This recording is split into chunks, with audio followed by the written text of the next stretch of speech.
جیڑا تکدا ایک واری او تکدا ہی داندا اے میری سونی سونی مرشد دا دیدار بڑا سونا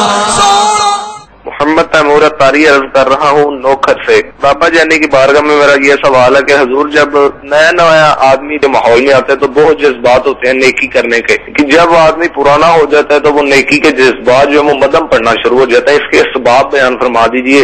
اور کوئی ایسے مدنی پھول عطا فرما دے کہ انسان نیکی کے کاموں میں استقامت پا لے۔ جزاک اللہ خیر، حضور مغفرت کی دعا فرما دیا کرے۔ السلام علیکم ورحمۃ اللہ وبرکاتہ۔ وعلیکم السلام ورحمۃ اللہ وبرکاتہ۔ مشہور روایت ہے کہ وہ حضرت سیدنا حنظلہ رضی اللہ تعالیٰ عنہ کہتے جا رہے تھے حنظلہ منافق ہو گیا، صدیق اکبر رضی اللہ عنہ ملے، ان سے کہا حنظلہ منافق ہو گیا، نہیں حنظلہ منافق نہیں ہوا، فاروق اعظم نے بھی یہی فرمایا حنظلہ منافق نہیں ہوا، لیکن نہیں حنظلہ منافق ہو گیا،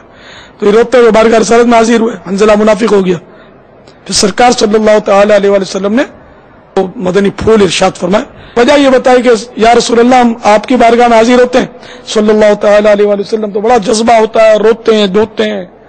خوف طاری ہوتا ہے عذاب سے، اور یہ جب بال بچوں سے ملتے ہیں تو وہ کیفیت جاتی رہتی ہے، تو میں سمجھا کہ میں منافق ہوں، سرکار میں نہیں تو منافق نہیں ہوئے صلی اللہ تعالی علیہ وسلم۔ تو اس لیے مطلب یہ کہ وہ کیفیت، جیسے اب بندہ نعت شریف سنتا ہے تو تھوڑا سنجیدہ ہو جاتا ہے، پھر رو پڑتا ہے، بعضوں کا کیفیت طاری ہوتی ہے، خوف خدا کی باتیں سنتا ہے تو کیفیت طاری ہو جاتی ہے، روتا ہے، دعا میں گڑ گڑاتا ہے، روتا ہے، ہر وقت تو وہ نہیں ایسا کرتا۔ اس میں کوئی مطلب ایسی بات نہیں ہے۔ ایک اور انہی کا واقعہ کہ اگر تم پر یہی کیفیت باقی رہتی تو راہوں میں فرشتے تم سے مصافحہ کرتے، کیفیت بدلتی رہتی ہے، یعنی یہ صحابہ کرام کے ساتھ بھی ایسا ہوتا تھا علیہم الرضوان، تو اس میں کوئی حرج نہیں ہے۔ جذبہ اگر ٹھنڈا ہوتا ہے تو اس کو گھر میں رکھنا چاہیے، ہمارا تو بالکل ہی ٹھنڈا ہو جاتا نا کہ نعوذ باللہ پھر فجریں بھی چھوٹ جائیں تو نمازیں بھی قضا ہو جائے تو داڑھی بھی اتر جائے، تو اتنا سرد بھی نہیں ہونا چاہیے، یہ سرد نہیں ہو گیا، یہ تو الٹا مطلب وہ جہنم کے انگارے جمع کرنے والا جذبہ ہو گیا۔ تو اس کو برقرار رکھنے کے لیے اپنے آپ کو مدنی کاموں میں مشغول رکھنا چاہیے، اور مدنی قافلوں کا سفر کبھی نہ ترک کریں، ہر مہینے کم از کم 3 دن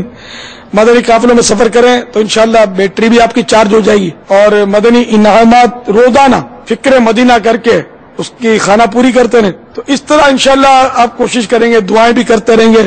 تو آپ کے جذبات جو ہیں انشاءاللہ اس پر استقامت حاصل ہوگی انشاءاللہ جل جلالہ۔ خالی ہاتھ پر ہاتھ رکھ کے بیٹھے رہیں کہ مجھے استقامت نہیں ملتی تو پھر اس کا کیا حل؟ کچھ ہاتھ پر تو مارنا پڑے، بیمار ہو گیا بندہ، مجھے ٹھیک نہیں ہوتا، دوا کر، وہ دوا نہیں، میں ٹھیک نہیں ہوتا، دوا تو کڑوی کھانی پڑے گی، انجیکشن بھی لگوانا پڑے گا، آپریشن بھی کروانا پڑے گا، جیسی ضرورت ہے علاج کی تو علاج کرو گے تو پھر ٹھیک ہوگا نا۔ اگرچہ اللہ تعالیٰ بغیر علاج کے بھی ٹھیک کرنے پر قادر ہے، اور جو علاج لاکھ کرے اور وہ نہ چاہے تو شفا نہ ملے، ہمیں تو اسباب کو اپنانا ہے نا، کوشش کرنی ہے۔ جیڑا تکدا ایک واری او تکدا ہی داندا اے میری سونی سونی مرشد دا